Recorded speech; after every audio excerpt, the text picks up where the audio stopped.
Several cars that have either tipped or rolled off the tracks. I know that sounds very scary, but it is not as severe as it could have been. There are no penetrations, no leaks, no hazardous materials. We've got monitoring that we started immediately and is still ongoing and will be throughout the day as they do cleanup. Not as severe as it could have been, but cleanup still underway after a small train derailed this morning in West Louisville. Thanks for joining us here at 6:30. I'm Alex Dederer. Now, the train derailed this morning around 7 at Broadway and 13th Street overpass. Sections of Broadway at 13th and 15th Streets are still blocked off as crews work on the scene. Our Clarice Shaley and photojournalist Aspen Hester have been in the area as the cleanup continues. And Clarice, what does it look like from what you all can see there?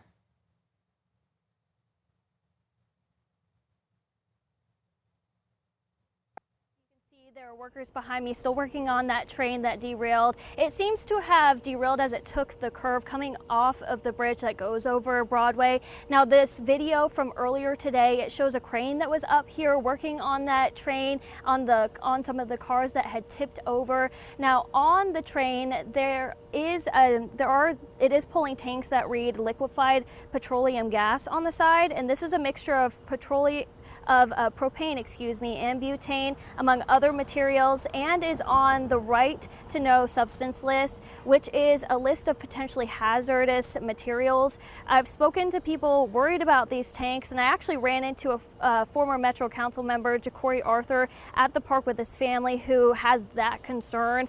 His mind immediately goes to the derailment from February of 2023 in East Palestine, Ohio. Chemical spills from trains could be a health hazard for the people who live in that community. And West End, we're already dealing with a whole lot in terms of environmental hazards.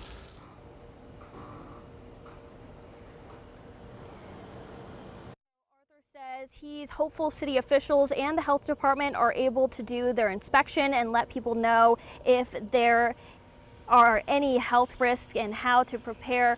Again, Louisville Fire, who led the cleanup effort, says there is no leaking or penetrations, and Chief O'Neill said this morning there is no hazardous material. Now, we're inching on that 12-hour mark of the cleanup, and there still are some areas that are blocked off. Now, Louisville Fire and LMPD and CSX officials are still out here monitoring the cleanup.